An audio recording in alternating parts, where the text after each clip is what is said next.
Hello, everybody. This is Pascal from Olá a todos, aqui é Pascal Lotaz, do Neutrality Studies, trazendo para vocês um episódio especial sobre o conflito em andamento e, infelizmente, ainda em escalada entre Camboja e Tailândia. Para esclarecer o que está acontecendo, está aqui comigo o Dr. Digby Ren. Baseado em Phnom Penh, Camboja, o Dr. Ren está conectado à região há décadas.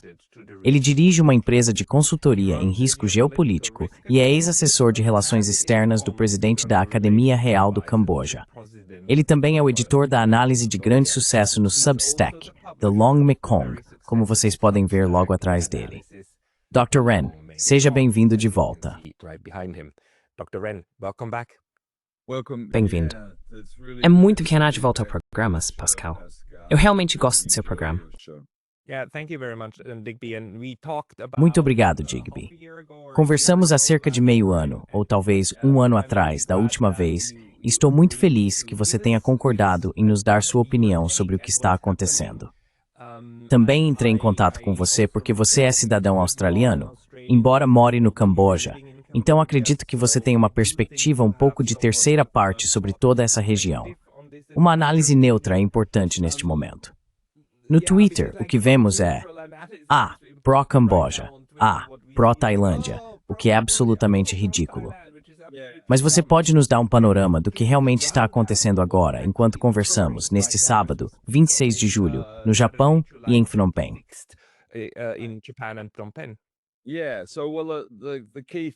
Sim.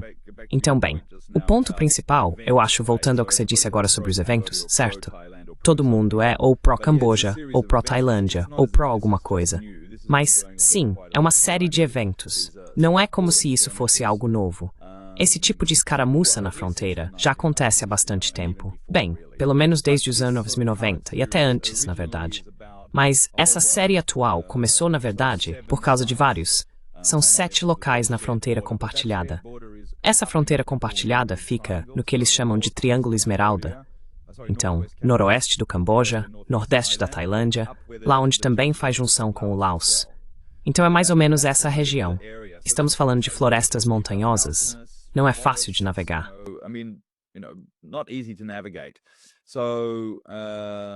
Então isso vem acontecendo lá em cima. Agora, esses lugares são templos, certo? Eles marcam esses locais. E esses templos são templos hindus. Na verdade, são templos Khmer, muito antigos, ancestrais. O que as pessoas não percebem é que o Império Khmer costumava ser muito maior, se estendendo até o que hoje é o sul do Vietnã, que originalmente fazia parte do Império Khmer, e partes do que hoje é a Tailândia, no nordeste e noroeste, também faziam parte do Império Khmer. Por isso, você encontra essas construções, esses templos, nas montanhas e coisas assim. Esse é o contexto histórico. Mas o verdadeiro problema surgiu, claro, com o colonialismo. Foram os franceses e os britânicos que dividiram e estabeleceram todas as fronteiras. Esse não é um problema novo.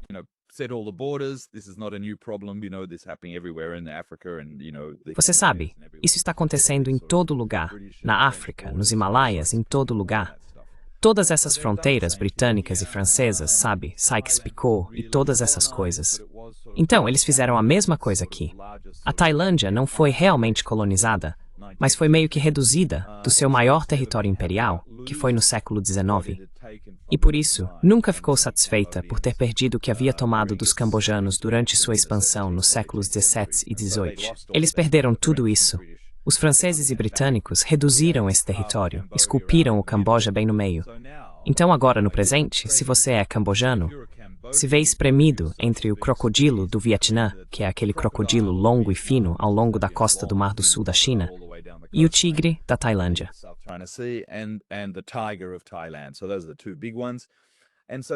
Então esses são os dois principais pontos. E tudo isso deveria ser muito bom e construtivo dentro do formato da ASEAN, dentro dos formatos do RCEP, e você sabe do comércio interno com a ASEAN.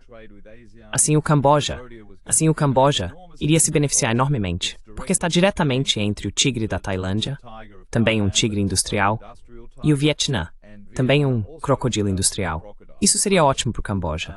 O país se tornaria um polo, um centro para manufatura leve, componentes e esse tipo de coisa. Sim, é um pouco como a Suíça se beneficiando por estar bem entre a Alemanha, França e Itália e sendo o centro de conexão, certo? E isso pode ser ótimo para um país sem saída para o mar. Exatamente. E geograficamente, o Camboja está realmente no centro da Ásia. O porto de Sihanoukville, por exemplo, é na verdade o ponto mais próximo para transporte através do Golfo da Tailândia até Bangkok, na Tailândia, assim como para a Malásia e o Vietnã. Então, o Camboja, você sabe, acho que da última vez que estive no seu programa, falamos sobre como o Camboja está realmente muito bem posicionado geograficamente, assim como a Suíça. E é por isso que a neutralidade é importante, certo? Mas isso parece ter sido deixado de lado. Suponho que a primeira pergunta que devemos fazer é como essa gravação entre os... Eu tenho muita dificuldade em pronunciar esses nomes tailandeses.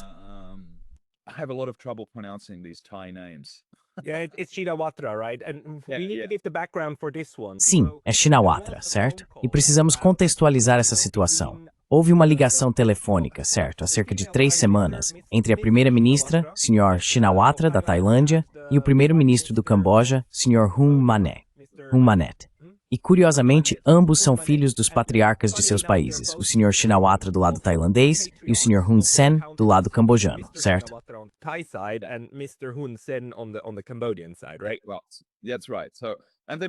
Bem, é isso mesmo. E eles se conhecem basicamente desde que eram adolescentes.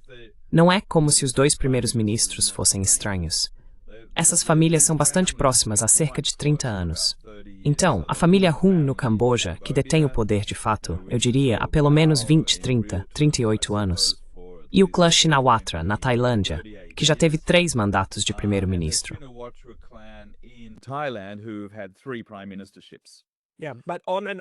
Mas de forma intermitente, na verdade, porque eles chegaram a ser expulsos do país algumas vezes, já que são bastante odiados por uma parte do establishment político tailandês. Certo. Então precisamos pensar sobre a estrutura da política da Tailândia e a estrutura da política do Camboja. Basicamente é uma triangulação em ambos os países. E a triangulação na Tailândia é o rei, o exército e o governo civil. O governo civil é o mais fraco dos 3. E claro, nenhum governo pode existir em lugar algum sem o apoio militar. Então as facções monarquistas e conservadoras na Tailândia sempre ficam do lado dos militares.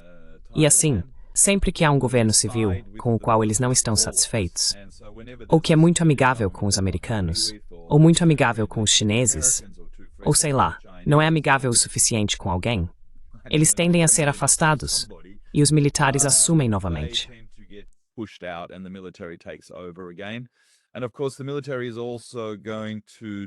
E claro, os militares também não vão gostar de governos civis que tentam ajustar a legislação para criar um controle maior sobre as forças armadas. E foi exatamente isso que os Shinawatra fizeram, considerando os 3 primeiros ministros que a família Shinawatra já teve. Então temos o pai, Thaksin, que é bilionário, e muito amigo de Hun Sen, e sua irmã, Yingluck, que também foi deposta pelos militares. Esses são 2. E agora a filha. E agora, é de Haimurhameth no Supremo Tribunal. And respect this com Safores.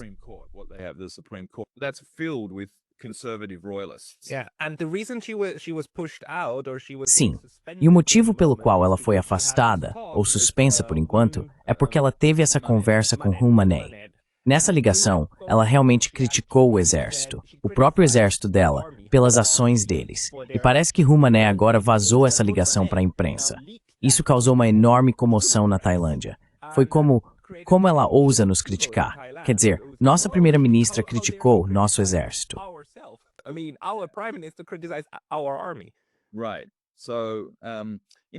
Certo. Então no Camboja, a estrutura é um pouco diferente. Você tem o partido, o CPP, que é o partido do Hun Sen, o partido político. De longe eles são dominantes. E aí você tem o exército, certo? Então eles estão juntos. Mas o rei é praticamente sem poder no Camboja. Isso mesmo, praticamente sem poder. Então a triangulação é um pouco diferente. Mas sim, eles tiveram essa conversa por causa de um pequeno confronto que aconteceu, como eu disse antes, muito perto da fronteira do Laos com a Tailândia, a fronteira cambojana. E houve uma série de pequenos eventos, sabe, como um general recebendo um grupo de famílias. Então todas essas famílias tailandesas atravessaram a fronteira para o Camboja. E você sabe, eles promovem essa ideia de que isso costumava ser a Tailândia. Bem, suponho que tenha feito parte do Império Tailandês por um tempo.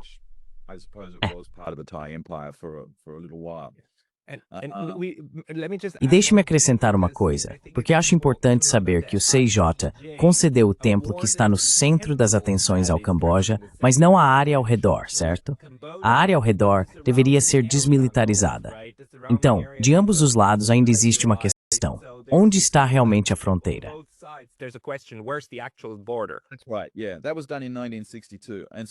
Isso mesmo. Sim, isso foi feito em 1962. E então eles conseguiram uma decisão sobre os templos propriamente ditos. Não apenas um, mas alguns deles. Mas sim, você está certo. A área ao redor disso. Não tenho certeza de quão grande ela é agora. Esqueci. Acho que é cerca de 6, pode ser 42 quilômetros quadrados, não tenho certeza. Enfim, não houve decisão sobre isso, então ainda está em disputa, e isso já dura uma eternidade, certo? Mas a questão é que, até, digamos, o ano passado, as relações entre os 3 países do Golfo da Tailândia, ou seja, Camboja, Tailândia e Malásia, estavam muito próximas. Hun Sen, Thaksin Shinawatra e Anwar Ibrahim meio que formaram um pequeno grupo, uma pequena triangulação.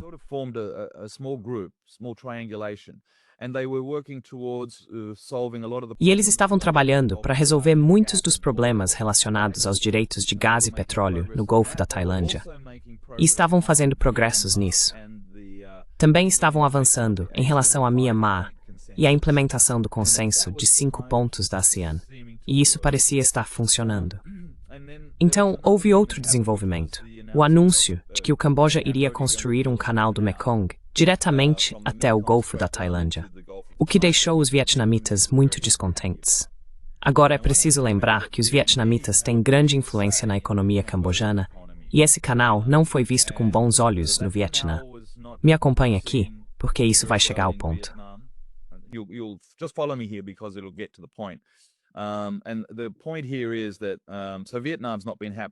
E o ponto aqui é que o Vietnã não está satisfeito com esse relacionamento, que o Camboja vai, digamos, ser meio que deixado de lado pelo Vietnã. E isso vai voltar à tona, no final, quando falarmos sobre quem se beneficia do conflito entre Camboja e Tailândia. De qualquer forma, essa ligação telefônica aconteceu entre Hun Sen e a primeira-ministra, a atual filha, certo? Shinawatra, de 36 anos. E nessa conversa, sim, ela criticou o comandante militar da 2ª Região Militar, que é a área envolvida aqui, e o nome desse cara é Bizing.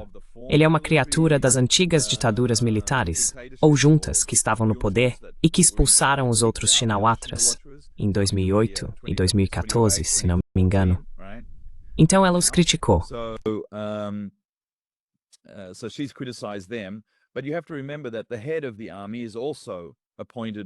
Mas você tem que lembrar que o chefe do exército também foi nomeado pelo antigo governo militar, lá em 2016 ou algo assim. Então essa facção militar conservadora e monarquista é forte. E porque o governo de coalizão na Tailândia tem 2 partidos que são partidos militares monarquistas em sua coalizão, agora um deles saiu, mas eles ainda têm maioria com esse partido apoiado pelos militares. Então, o que temos que imaginar aqui é que existem problemas internos na Tailândia, uma luta pelo poder relacionada aos militares. Exatamente o que é isso, eu suponho que ainda vai ser determinado. Podemos falar sobre isso hoje. E então existem pressões externas. Agora, as pressões externas são muitas. As tarifas dos estados ASEAN, Myanmar, a desestabilização lá.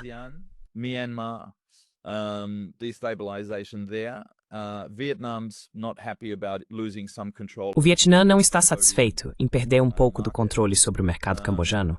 Acho que isso também está relacionado à infraestrutura, à abertura de toda a ASEAN para ferrovias, rodovias e assim por diante. Isso também, acredito, está alimentando um pouco essa situação. Então existem, ao meu ver, 3 fatores externos. E o fator interno na Tailândia é que os militares não querem ser controlados pelo governo civil. Isso parece ser o que desencadeou tudo. Então, para onde estamos indo agora? Vamos ter outro golpe militar? Ou o governo vai ficar um pouco desestabilizado e haverá uma troca de poder dentro do governo atual? Mas com os militares tendo mais controle, acho que é provavelmente para aí que estamos indo.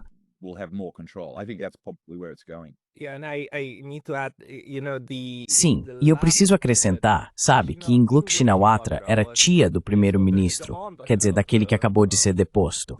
Ela foi deposta e depois tivemos, acho que foram 7 anos, não foi? 7 anos de controle militar, em que os militares realmente nomearam todo o parlamento, certo? E aí, basicamente, houve aquela transição de volta para um controle meio a meio, sabe, 50-50 do parlamento, só uns 2 ou 3 anos atrás. Sim, 3 anos atrás. 3 anos atrás, certo? Então sim, você tem um governo de coalizão, e nessa coalizão você tem parceiros monarquistas e militares. Portanto, eles não vão necessariamente ajudar os Shinawatra.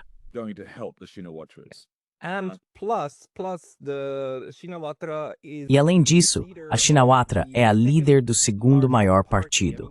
Quero dizer, o maior, aquele que ganhou mais cadeiras, acabou meio que sendo deixado de lado porque tinha um líder antimonarquista. Então ela sempre foi uma primeira-ministra fraca, mas o ponto mais forte a seu favor era, claro, ser filha do Sr. Shinawatra, que ficou exilado por muito tempo, voltou e é visto, assim como Hun Sen no Camboja, como o patriarca não oficial do partido.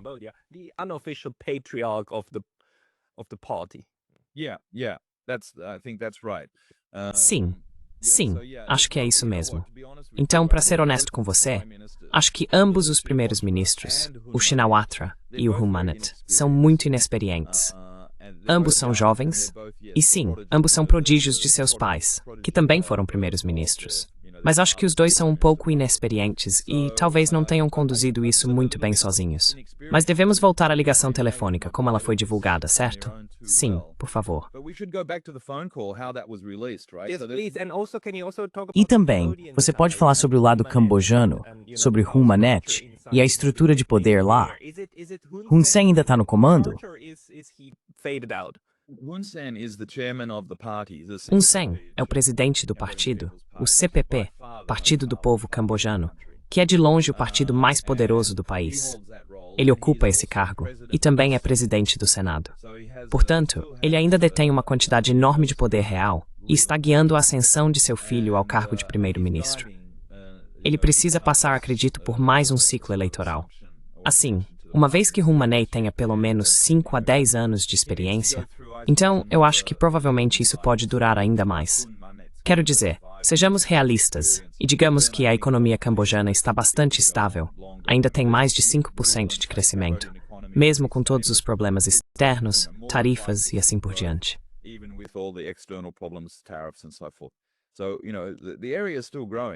Então veja, a região ainda está crescendo. Não é sobre isso. E alguém poderia dizer o mesmo sobre a Tailândia. Ontem eu olhei para importação e exportação, mercado de ações e moeda. Agora, a moeda sofreu um pouco, mas em termos de mercado de ações, nada aconteceu. Simplesmente não mudou. Então podemos dizer que não há efeito causal vindo dos fluxos de capital. Então podemos descartar isso. E curiosamente, importação e exportação também não mudaram muito. Tuestep no matfas faith domina. Esses são sim, realmente vamos nos concentrar nos fatores internos.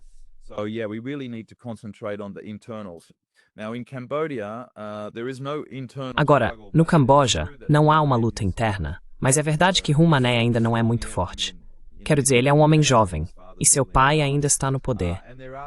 E há algumas disputas institucionais dentro do Camboja, sabe, entre ministérios. Isso é tradicional e historicamente verdadeiro, eu acho. Então, certas famílias estão disputando cargos no governo, esse tipo de coisa. E isso já está mais ou menos resolvido, mas ainda continua. Ainda está meio que acontecendo. Agora, a parte estranha é onde essa ligação telefônica foi divulgada ao público. Agora, Hun Sen disse que 80 pessoas estavam na lista e puderam ouvir essa ligação.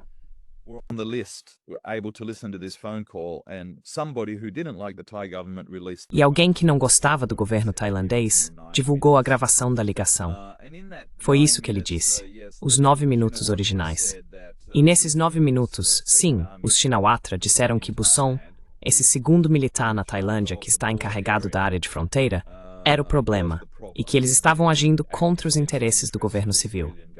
Bem, isso não é realmente novidade. Acho que todo mundo já sabe disso. Mas foi divulgado publicamente. Agora, a parte estranha disso é: alguém pode confiar em Hun Sen.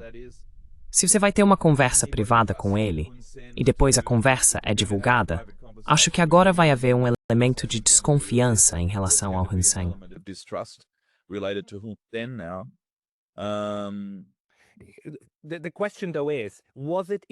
A questão, porém, é: isso foi feito intencionalmente para desestabilizar o governo Thaksin, ou foi um sabotador? Quero dizer, a diferença é realmente bastante importante. Mas, de qualquer forma, não se pode mais confiar nas de comunicação. E, obviamente, se ela disse isso, significa que ela tinha confiança de que isso permaneceria em sigilo.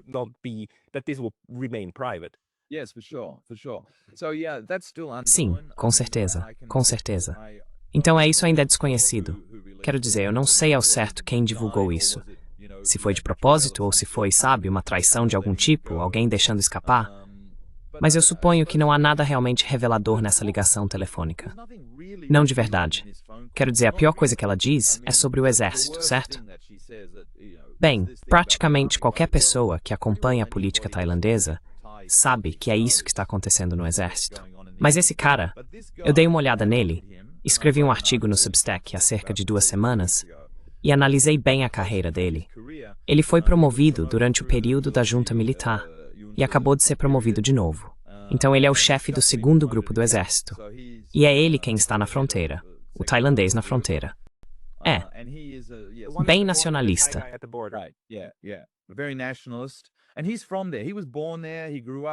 E ele é de lá. Ele nasceu lá, cresceu lá, subiu na hierarquia, serviu no exército naquela região, então ele conhece muito bem o lugar. Não é como se ele tivesse sido simplesmente colocado lá para comandar. Ele realmente entende do assunto ali. E ele tem sido, sim, um provocador, de fato. Quase todas as suas ações foram provocativas, mas ele foi promovido por isso. Então isso mostra que, dentro das facções militares conservadoras e monarquistas do governo tailandês, eles estão apoiando isso.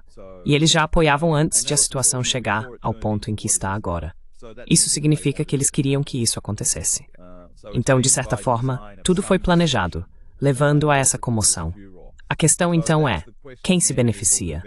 É realmente algo interno ou há algo maior, externo, acontecendo?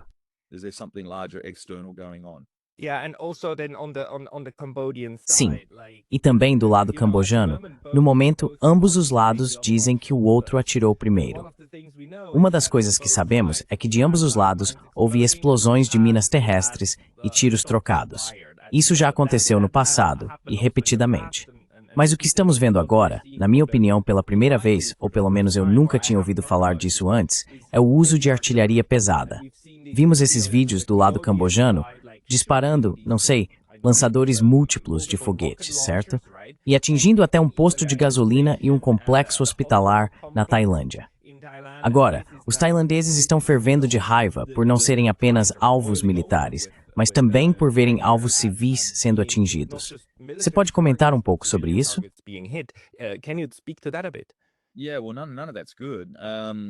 Bem, nada disso é bom. E, na verdade, Hun Sen, eles reintroduziram o serviço militar obrigatório no Camboja, o que é algo interessante de se fazer agora. Quero dizer, recentemente, ou em reação a isso, sim, 2 semanas atrás ele fez um anúncio dizendo que o serviço militar obrigatório foi reintroduzido. Então acho que as mulheres podem ser dispensadas, mas todos os jovens homens devem cumprir. Então, obviamente, eles estão tentando aumentar um pouco seus números. Eu dei uma olhada na estrutura de comando do exército cambojano. Eles enviaram o 2º general mais importante para essa área e deram a ele, sim, algumas peças de artilharia e foguetes. E eles têm disparado esses armamentos.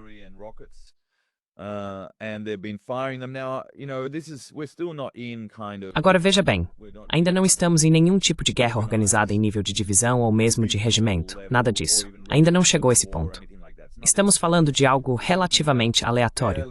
Bem, não vou dizer que os alvos escolhidos foram aleatórios, mas o que quero dizer é que foi apenas o uso de uma peça de artilharia, um lançador de foguetes, uma morte.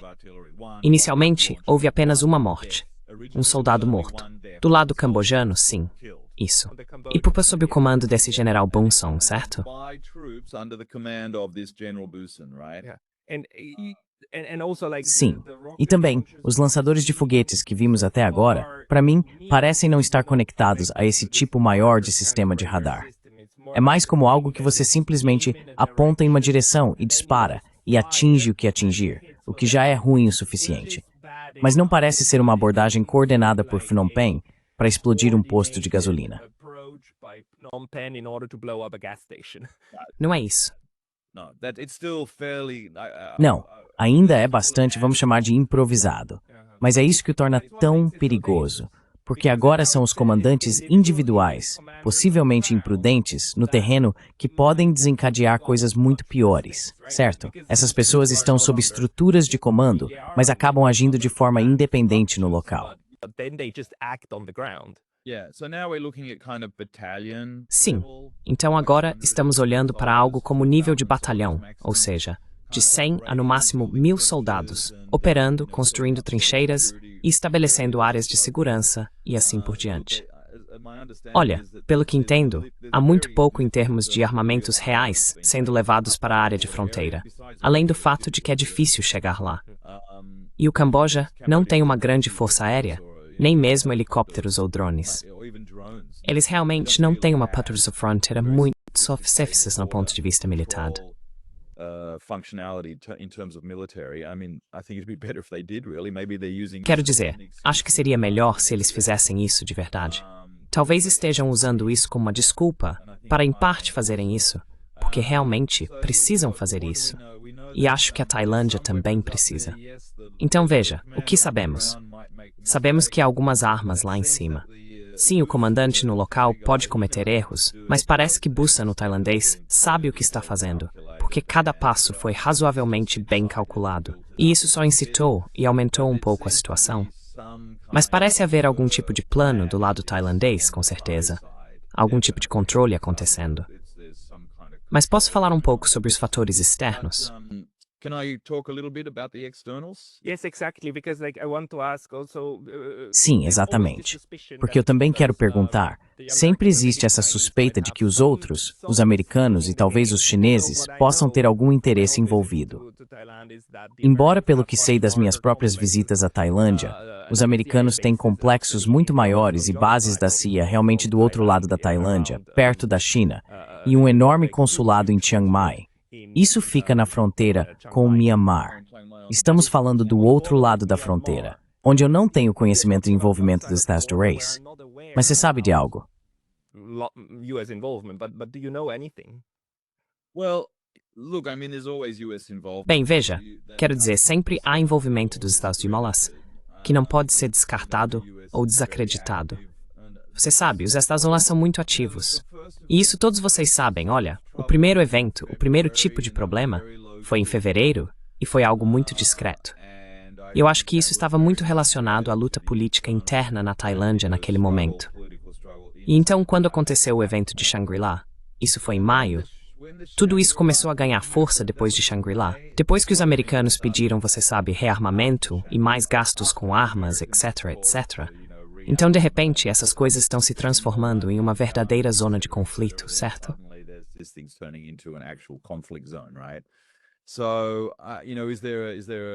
Então, sabe, existe uma relação causal? Existe uma conexão aí? Eu acho que existe uma conexão. Algum tipo de correlação, mas se é causal, não posso afirmar. Mas é definitivamente, você pode dizer com certeza que tem o Pete Hegseth em Shangri-La, em Singapura, dizendo que todo mundo tem que gastar mais, que a China é realmente perigosa, que o Sudeste Asiático está sob ameaça. E então, literalmente, e ele se encontrou com Hun Manet, certo? Em Shangri-La, ele se encontrou com Hun Manet. E Hun Manet também se encontrou com os franceses. E agora os franceses também estão envolvidos nisso. O Macron está meio que fingindo ser um mediador também.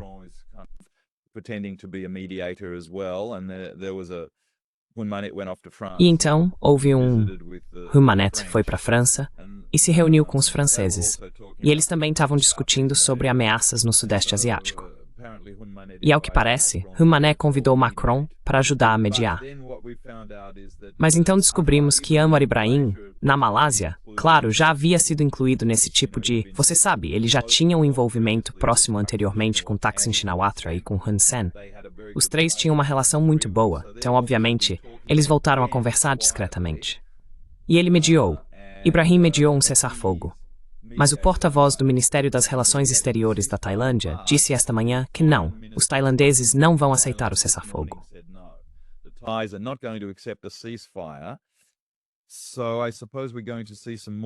Então, suponho que vamos ver mais disparos esporádicos através da fronteira e mais tropas sendo deslocadas para lá. Mas veja, um cessar-fogo, quero dizer, não é como se houvesse território ocupado neste momento. Eles ainda estão meio que obedecendo ou respeitando a área da fronteira, de modo geral. Há algum movimento, mas ainda não há combate real. Então a questão é, por que os tailandeses não querem um cessar-fogo? O que eles realmente querem com isso? Você acha que eles vão conseguir um templo, algum resultado com isso? É isso que eles realmente querem.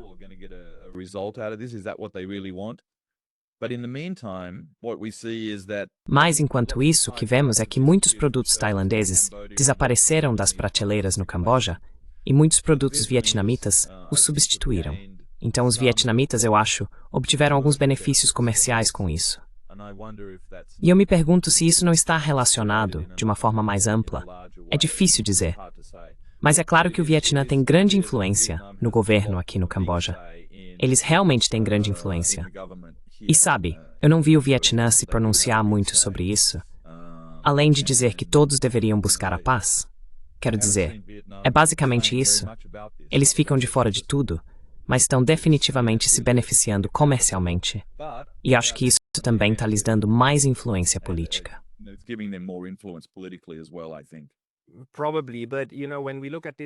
Provavelmente. Mas você sabe, quando olhamos isso a partir de uma perspectiva da ASEAN, é meio que um cenário de pior caso, porque a última coisa que você quer é seus membros brigando abertamente entre si. Já é ruim o suficiente que em Myanmar haja uma guerra civil. Mas o restante, você sabe, Anwar Ibrahim, na Malásia, mas também a Indonésia, eles se orgulham de tentar manter a ASEAN fora desses conflitos geopolíticos, dessas artimanhas, certo? E de manter uma posição neutra. Na verdade, o próprio Anwar Ibrahim diz isso. E agora dois dos seus principais, pelo menos a Tailândia é um fator enorme na ASEAN, certo? Entrando em conflito aberto. Então, se supormos que também há interesses externos envolvidos, então você sabe, isso não pode ser do interesse da ASEAN, certo? A ASEAN deveria ter todo o interesse agora em garantir que isso se acalme o mais rápido possível e que voltemos às negociações entre os dois.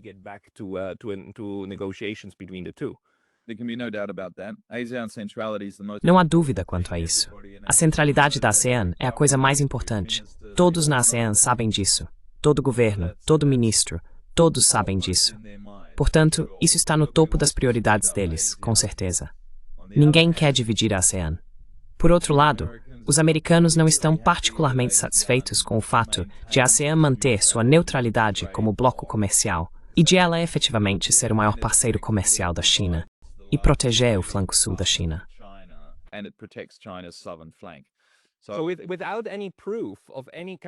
Sem qualquer prova de qualquer tipo de envolvimento, diríamos que se houver um conflito aberto e ambos os lados forem comprar mais armas, isso provavelmente potencialmente beneficiaria a posição dos Estados Unidos, que então teria um forte argumento para dizer, olha, Tailândia, vocês deveriam nos ter como seus protetores, certo?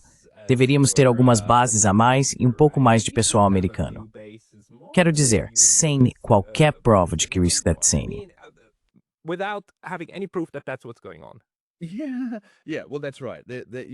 Sim, bem, é isso mesmo. Você não pode realmente provar isso.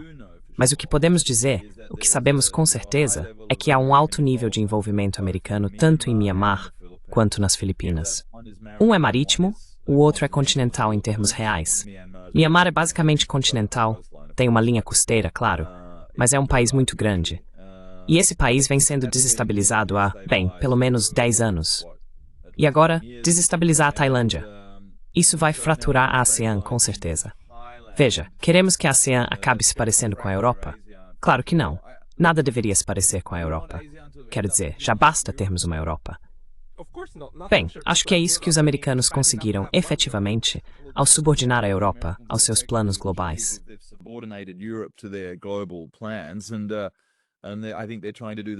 E eu acho que eles estão tentando fazer o mesmo na Ásia.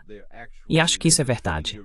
Se há ou não uma mão por trás em Bangkok, manipulando as coisas por lá, isso é muito difícil de dizer. Não há nenhuma evidência física disso. Não tenho nenhuma declaração nesse sentido. Mas veja, definitivamente existe algum tipo de ligação e correlação. Encontrar a causa, o elo causal direto, bem, acho que há muita gente procurando por isso agora. Mas, do ponto de vista da China, não vejo que isso seja particularmente benéfico de nenhuma forma. Não ajuda em nada. Não é bom para os negócios. Essa é a principal preocupação deles. Não é bom para a estabilidade. Essa é outra preocupação principal. Então, sim, não parece bom.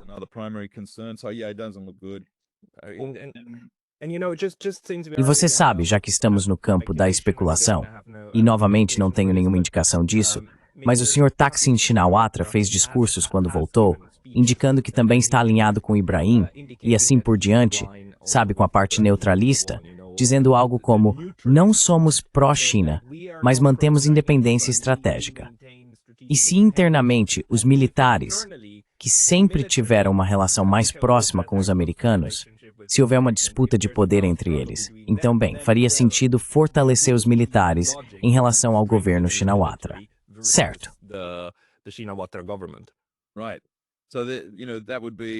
Então, como você acabou de dizer, essa seria possivelmente a ideia, que de repente veremos um aumento no orçamento de defesa, certo? Porque todos os países da ASEAN gastam apenas cerca de 1% do PIB. E o que os americanos estão pedindo para eles fazerem? Gastar 3%. É uma métrica estúpida. Você não define um orçamento e depois pergunta, que tipo de ameaças podemos inventar? Você analisa os problemas que tem. E o melhor de tudo é que se você não tem ameaças, então não precisa de um orçamento grande. Mas essa não é a lógica. Desculpe. Mas agora temos uma ameaça, certo? E isso é a parte causal? É isso? Sabe, o Hegseth indo para Singapura, dizendo que vocês têm que gastar mais dinheiro onde? E então, bem, vamos apenas fazer esse pequeno acordo que realmente está vindo do lado tailandês. Sabe, não dá para dizer que isso foi iniciado pelos cambojanos. Acho que seria muito difícil justificar isso. Acho que você vai ver que isso está particularmente ligado ao campo desse general tailandês, Busin. Agora, ele se aposenta em setembro. Então, na minha opinião, o desfecho provavelmente será depois de setembro. Assim, ele não será mais um general em serviço no exército.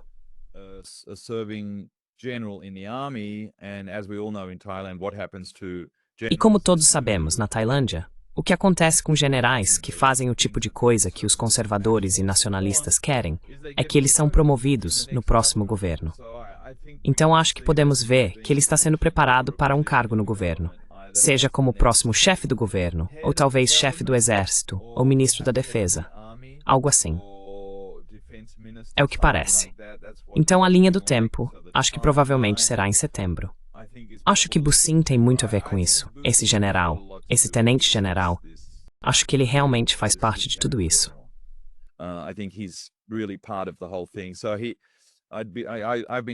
Então, tenho observado de perto as promoções dele, suas ações, e para onde ele vai em setembro. E parece que ele está sendo preparado para um cargo muito alto no governo. E como você disse, os militares vão ser mais pró-americanos. Talvez eles comprem mais armas. Talvez até o Camboja passe a gastar mais com armas, não sei. Mas, teoricamente, não deveriam ser armas chinesas, certo? Ou armas russas. As minas terrestres no Camboja aparentemente são russas. Não sei se isso é verdade. E as minas terrestres na Tailândia são americanas. Também não sei se isso é verdade.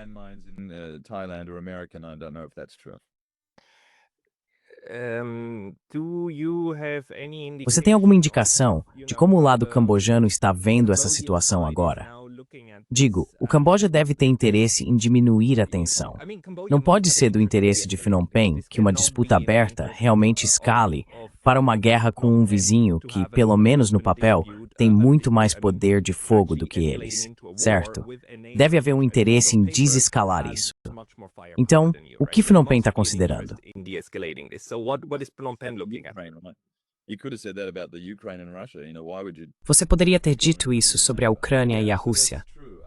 Sabe, por que você provocaria seu vizinho gigante? Isso é verdade. Não vejo nenhum benefício para o Camboja nisso, o que só me faz pensar que provavelmente o Hun Sen não divulgou aquela gravação de propósito, certo? Embora, quero dizer, seja possível, mas eu simplesmente não acho. Parece estranho para mim. Mas enfim, não vejo nenhum benefício real para o Camboja. Não fica bom para eles com ninguém. E eles ainda têm essa questão das tarifas pairando sobre eles.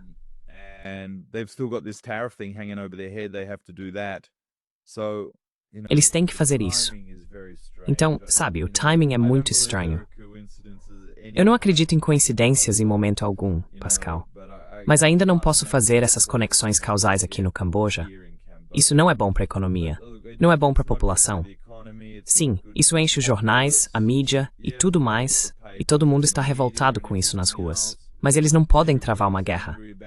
E mesmo que houvesse uma guerra, eles não conseguiriam vencê-la. E ela lutando em áreas de selva. Quero dizer, essas coisas são simples, more.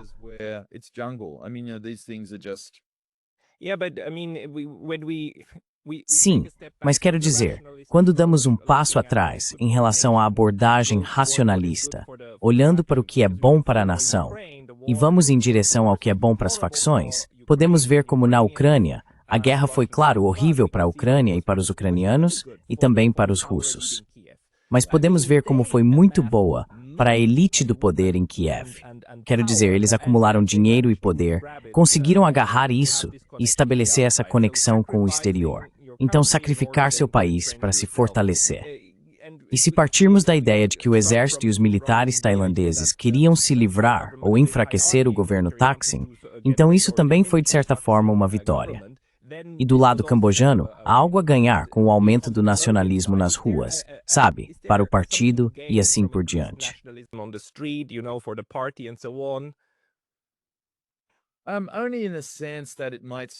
Apenas no sentido de que isso pode fortalecer um pouco a posição de Hun Manet, sabe? Porque ele era visto como, não vou dizer, vamos apenas dizer, inexperiente. Então acho que isso pode endurecê-lo um pouco e também ajudar a colocar o exército mais firmemente ao seu lado, sob seu controle. Acho que isso é possível, sim. Em termos econômicos, isso também alinha um pouco a economia deles. Eles precisam ter alguma disciplina em relação às tarifas, disciplina em relação ao seu complexo militar industrial, ainda que seja muito pequeno, mas eles ainda têm um. E sim, um controle mais firme sobre o exército de fato. Sim, suponho que esses sejam pontos positivos para o governo no Camboja.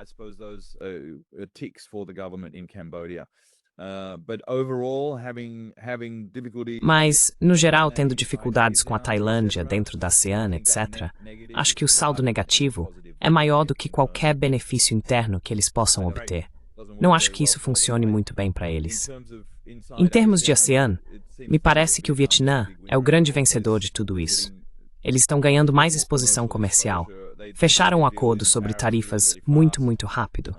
Há uma tarifa de 40% sobre bens intermediários vindos da China. Camboja se tornou uma espécie de país intermediário, um centro de transporte para produtos chineses para toda a ASEAN. Então, isso também pode ter algo a ver com a situação. Mas, por outro lado, a Tailândia também tem uma indústria em plena expansão.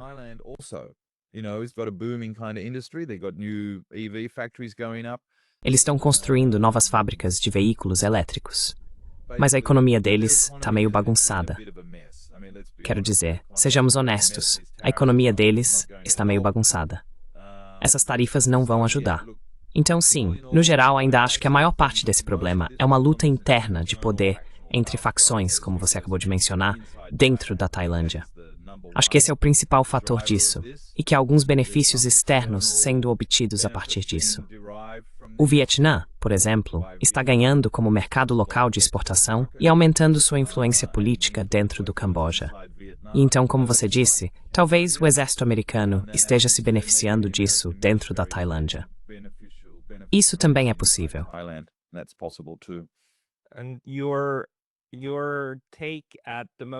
Sua opinião sobre o rumo mais provável disso seria, nesse caso, que temos interesses institucionais em manter algum tipo de escaramuça por enquanto, mas que ambos os lados provavelmente gostariam de manter isso abaixo do nível de, você sabe, uma invasão aberta.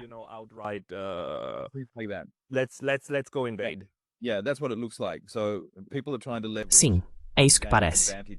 Então as pessoas estão tentando aproveitar a situação para obter vantagem no que acabamos de discutir, seja econômica, política ou militarmente, geopoliticamente. Acho que sim, é isso que está acontecendo. Como você disse, eles vão manter a situação em banho-maria enquanto for útil. E acho que dá para relacionar isso, como eu disse, a saída do Bizing do exército em setembro e depois ficando pronto para um cargo político civil, ao fim da discussão sobre tarifas e a decisão sobre qual será o efeito nos bens intermediários vindos da China. E então sim, a desestabilização parcial da ASEAN. Me preocupo muito com isso. Myanmar, Tailândia, Filipinas. Não é bom. Acho que é um lado meio positivo que consigo ver aqui, que é o BRICS. E isso porque Vietnã, Malásia e Indonésia agora fazem parte do BRICS. Sim. Então isso forma um arco sul ao redor da Ásia. Mas a Tailândia é um país parceiro, certo? Certo. Então eu percebo que não há uma estrutura institucional dentro dos BRICS para organizar esse tipo de coisa. Portanto, não tenho certeza de como isso pode ser feito. Mas dá para ver que China, Rússia e Índia têm voz dentro dos BRICS. E as Filipinas estão dentro daquele círculo do Vietnã, Malásia, Indonésia. As Filipinas estão meio que dentro disso. Então acho que pode haver algo acontecendo aí também, que vale a pena dar uma olhada.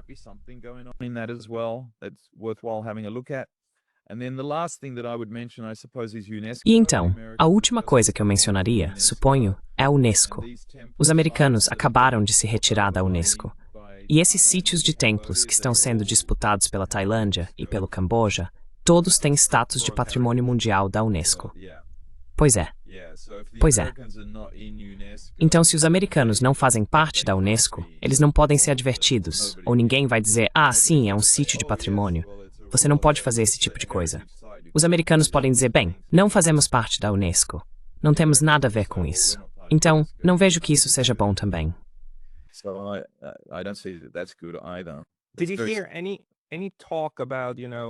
Você ouviu alguma conversa sobre, sabe, China, Índia, Rússia, os três grandes países próximos dos BRICS, pedindo para Camboja e Tailândia negociarem? Quero dizer, se os BRICS interviessem e dissessem, agora vamos pressionar pela paz e criar uma estrutura institucional, um mecanismo que possa ser usado, isso seria um grande avanço para os BRICS.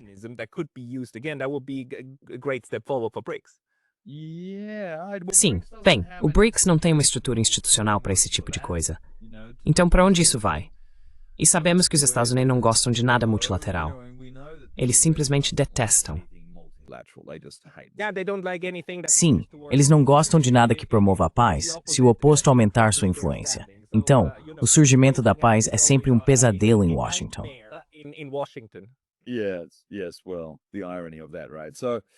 Sim, bem, a ironia disso, né? Então, eles realmente não gostam de nenhum dos multilaterais.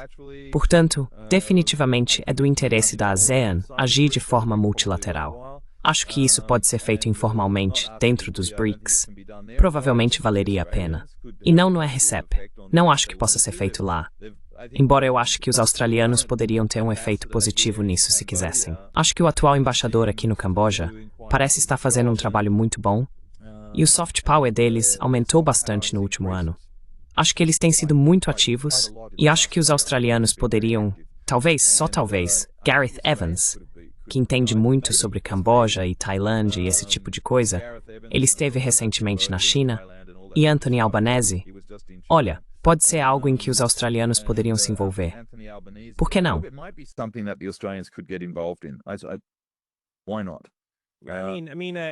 Quero dizer, Austrália, Indonésia e Malásia estão pressionando por uma ação conjunta, um plano de ação, o que seria algo positivo vindo da região.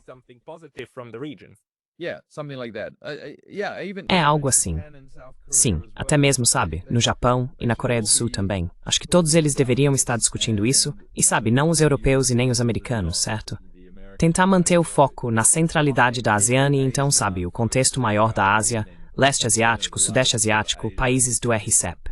Por que não? East Asia, RCEP countries. Why not?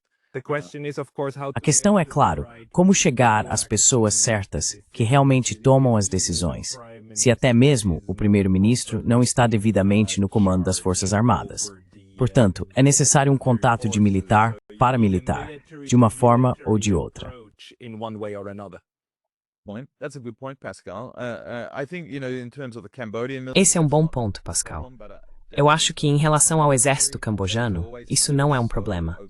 Mas definitivamente em relação ao exército tailandês, isso sempre é tão opaco, né? Você realmente não consegue ver. É tudo uma cortina de fumaça, de verdade. Quero dizer, eles estão tão enraizados no governo e na economia. Sabe, o exército na Tailândia não pode ser separado. E o rei, o exército, os conservadores e os monarquistas, isso não pode ser separado. Conservatives and the royalists, that can't be separated. Yeah, and unfortunately, Sim, e infelizmente, o atual rei deixe-me colocar desta forma, ele não é conhecido por ser uma pessoa prudente ou visionária, certo? Então, provavelmente não vai vir nada do lado dele. Mas os seguidores dele, seus apoiadores, sabe, os monarquistas conservadores, todos os nacionalistas, olha, eles não são fortes o suficiente para conseguir uma maioria no governo. No. Right? No, they just lost. Não, eles simplesmente perderam. Eles perderam uma maioria importante para o partido que realmente queria limitar a influência real, até mesmo as leis de lesa majestade, aquelas famosas. A questão para mim agora é, quem na região tem um relacionamento suficientemente bom com os militares tailandeses para conversar com as pessoas lá que precisariam ser convencidas de que não é do interesse deles manter essa situação em ebulição e que isso deveria ser resolvido por meio de negociação. Então, se alguém que está ouvindo tiver uma ideia e souber como criar algo, por favor, compartilhe.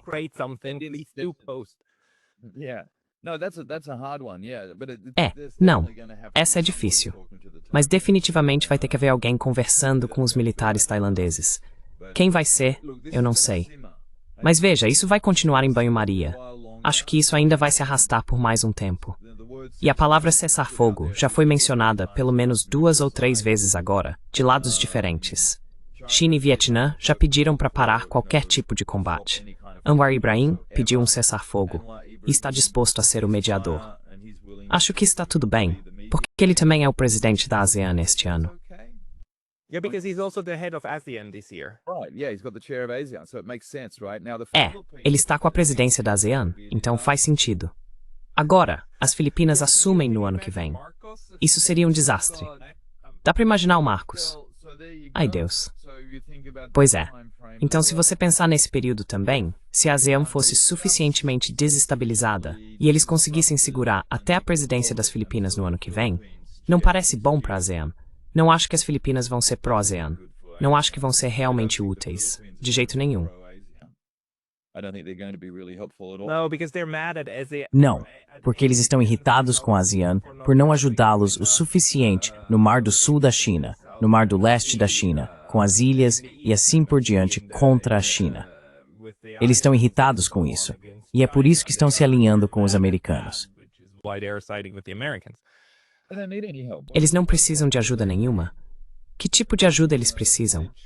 Quero dizer, sabe, eles estão escolhendo isso, certo? Eles estão agindo como uma colônia.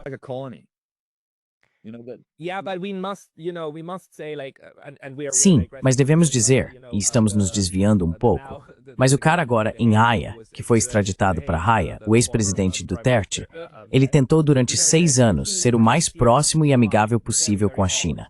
E os chineses não aproveitaram isso.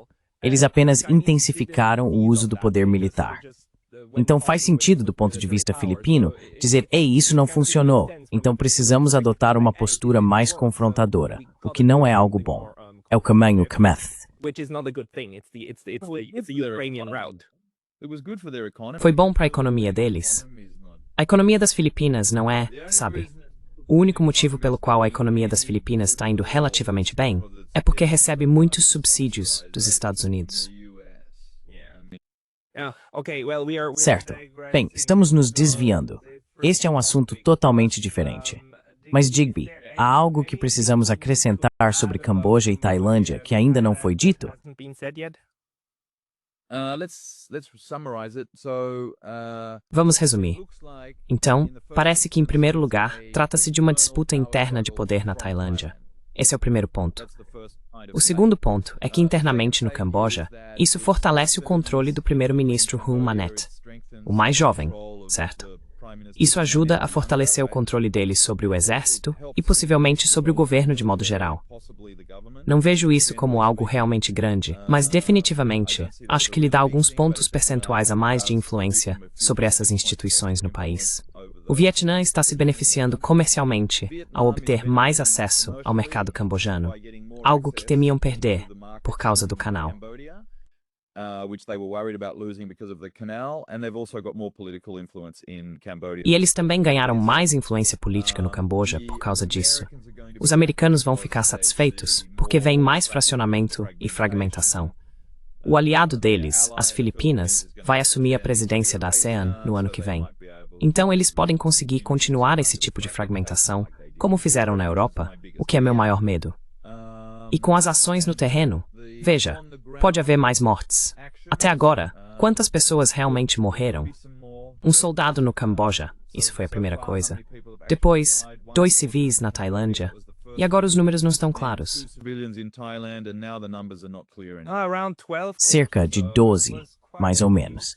Havia muitos civis do lado tailandês. Parece que a Tailândia agora está vendo de ódio contra o Cambor, o que é realmente ruim. Você não tem nenhum número rápido. Ainda não tenho confirmação sobre o total de mortes. Acho que isso ainda não está claro.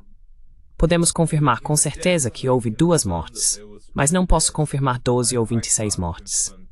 Li vários números, mas nada disso pode ser confirmado ainda. Ok, vamos dizer que no momento não está claro, mas houve vítimas. Sim, ainda não há uma mobilização em massa. Todas essas ações são muito limitadas e de pequena escala. É principalmente trincheiras, soldados de infantaria e coisas assim. Há algumas peças de artilharia, alguns sistemas de foguetes. Pelo que entendi, ainda não há tanques ou algo do tipo. Um F-16 foi enviado ao ar pelos tailandeses. Então, neste momento, há muitos sinais, mas não realmente combates. Então é apenas uma questão de influência aqui. Mas quem exatamente? Qual deveria ser o resultado disso? Ainda é desconhecido, eu acho.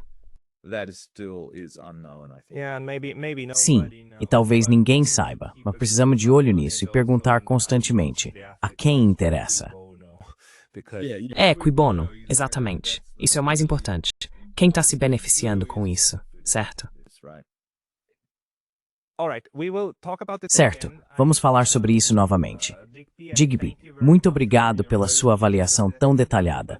Todos que quiserem te acompanhar devem acessar seu Substack, o Long Mekong, e eu vou colocar os links na descrição. Digby Ren, muito obrigado pelo seu tempo hoje. É um prazer, Pascal. É ótimo estar novamente.